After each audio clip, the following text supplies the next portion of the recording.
Silver hits a dead end. Brace for the big drop. We've got reports out today that outline massive disruptions to the plan for silver. Banking elites are making decisions that will directly impact the price of silver. And in this video, I'll break this down for you and show you exactly what this means for the price of silver as it hits a dead end. This is an article from Reuters, and it's titled, "Inflation Still High for Fed to Cut Interest Rates." Ouch. The article starts, Kansas City Federal Reserve President Jeff Schmidt said on Friday, the U.S. Central Bank should not be weighing interest rate cuts at this time. They shouldn't even be weighing it at this time because inflation still remains above its 2% target and the job market is strong. Now, this is really strange for us as silver stackers, those of us who've been stacking this silver that I'm showing you on your screen here, because we want the job market to be strong. All of us as regular, everyday people here in the trenches, we want the job market to be strong. Of course, we want higher wages. And at the same time, we're being told, wait, by these banking elites that make all these decisions.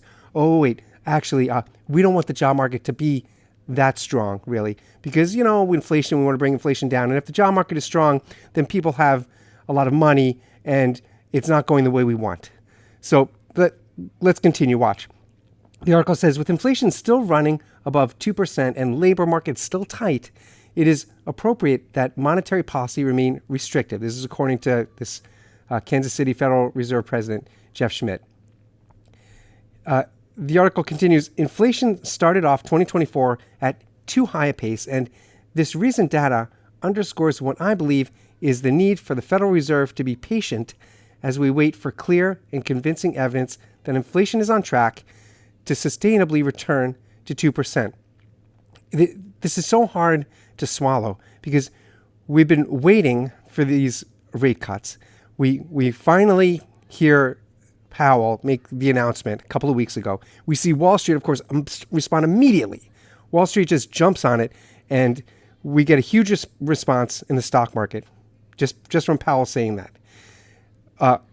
Side note, this has happened plenty of times over the past 2 years where Powell makes a statement and Wall Street immediately responds. He really, in many senses, can be seen as the puppeteer because we hang on every word, and Wall Street not only hangs on every word from him, but responds quickly to every word he says. Now, we hear this and we think, great, we're out of the deep end, right? We're starting a soft land. That's what I'm supposed to say. We're supposed to land. We're landing softly, right? And everyone is feeling good. In fact, silver and gold have a big bump. Like Wall Street has a big bump. Silver and gold have a big bump. We're still there. Gold is up in 2,350 range. Silver is in the $28 range. And things are looking strong. One of the main reasons things are looking strong is, well, this is twofold. One of the main reasons things are looking strong is because people are feeling more confident in what's going to play out through this year. And the other reason silver and gold are having such a large upswing is the uncertainty of what's going on globally, right? So we have wars going on throughout the globe. We have uncertainty with that. And whenever there's uncertainty, that's when people reach for this silver that I'm holding and gold, but really at gold with $2,350 spot, with that range of a spot price, people are reaching for silver. They're dumping their gold. They're dumping their gold by the fistful. But people are reaching for silver.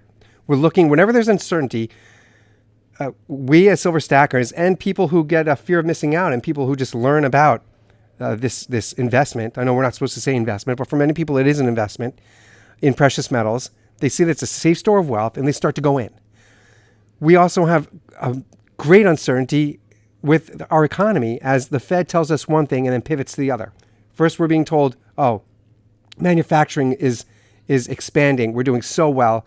Look at the manufacturing sector. If you don't believe me, look at the manufacturing sector. It's doing so great. We look at the manufacturing sector. It is expanding. I mean, it's really inches from being, it was like 50.3, right? I mean, it's inches to say that it's expanding, but fine. Technically, it's expanding. We really want it to be stronger, so the Fed says, no, look the other way, actually. Look at real estate.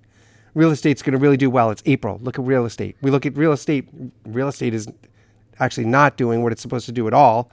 This is the season for real estate, but we have mortgage rates hovering at 7%.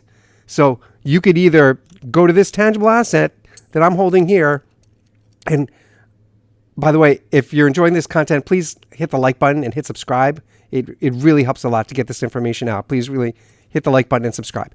So people go to this tangible asset, and it's much more within reach than a 7% mortgage rate, right? Especially with silver clearly within reach. Even at $28, it's absolutely within reach. And nothing compared to the housing market that has these enormous, especially for first-time home buyers, these enormous interest rates. The other uncertainty people are going through is the reality that banks, especially regional banks, are tightening. They're tightening, meaning they are unable to offer loans and put money into the economy, into small businesses like they should be, because everything is tied together in this web of commercial real estate that is about to collapse and bring down these banks in a way that we haven't seen since the great financial crisis. So loans are tightening. They're really not, banks are really tightening their loans. They're really not giving out loans the way they typically would be in a healthy economy. And that impacts everybody, right? So we're watching this all play out. And I say, yes, silver absolutely is a safe store of wealth. Gold, of course, is a safe store of wealth, but we can't reach that now. And just know, this channel, Pound of Gold, is not sponsored by any online bullion dealer. I'm not a sponsored channel, so I can say whatever I want.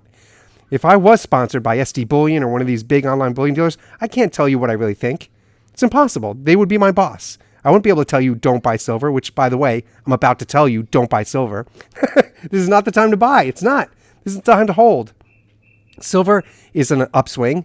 It might even go a little higher. It certainly is going to correct, and it's absolutely going to correct. Absolutely. I'm certain of it. That's what history shows us. It is going to correct. But no, this is not a time to buy. So that's why part of me is very proud. I'm proud to say that I'm not a sponsored channel. I could tell you my honest opinion. I don't have to please my bosses and say, oh, yeah, guys, good time to buy silver. Jump in. No, it's not. Silver is an upswing. This is not when you buy. You hold you hold this silver like I'm holding right here, and you keep it. And gold, same thing. You absolutely hold gold at this moment. You don't cash out. It's so frustrating to see so many people cashing out their gold these days, when we know that what gold does is it jumps up like this, the levels off, and then it's going to jump up again, and you level. That's why we hold for years and years, and if we can, we hold for decades. That's how silver stacking and gold stacking and the precious metals game, that's how it works. It is a long game. So no, I say do not cash out. I'm not cashing out. I'm not. I'm holding. I'm counting my cash. I'm counting my pennies, and I'm watching the silver price this week. I do believe that next week we're going to see a correction. We're going to see it dip down, and if it dips down to a point where I feel comfortable, which for me, I could see it dipping literally back down to about $25 in the $25 range. I could see it dipping down to that range. I'll buy then. And that's what that's what history shows us. You know your history, you know your future. So this is not the time to buy. This is the time to hold. And when silver has a correction, it comes down. Now, unfortunately, as the data in this article shows us, the outlook for 2024 is saying that silver will, because the outlook of rate cuts is looking dim, and it's looking like we could easily go to December and maybe have one rate cut if we're lucky.